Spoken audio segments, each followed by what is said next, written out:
একটা নিউজ দেখতেছি কয়দিন ধরে, মানে মুন্সিগঞ্জের এটা কোন জায়গা আমার জানা নাই। তো একটা খালের মাঝখানে রাস্তার পাশেই একটা প্রকল্প হইতেছে।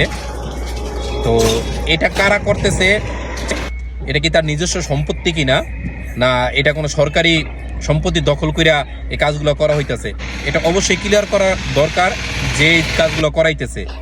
আর প্রধানমন্ত্রী উনি খাল খনন কর্মসূচি পালন করতেছে, খাল উদ্ধার করতেছে, দখল মুক্ত করতেছে।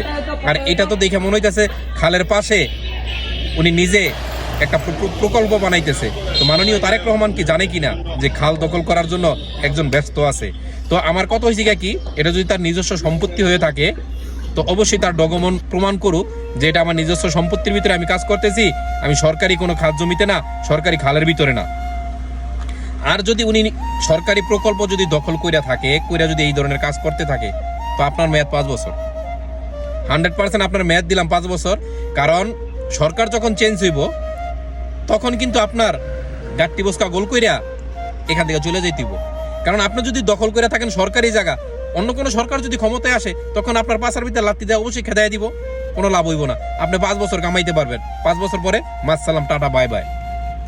কিন্তু যদি আপনার নিজস্ব জায়গা হয়ে থাকে তাহলে আপনি যথেষ্ট প্রমাণ দিন এবং প্রমাণ দিয়ে বলুন যেটা না আমার নিজস্ব জায়গার ভিতরে আমি কাজ করতেছি। আর যদি সরকারি প্রকল্প যদি গ্রহণ করে থাকেন তাহলে তো 5 বছর মেয়াদ, টাটা বাই বাই।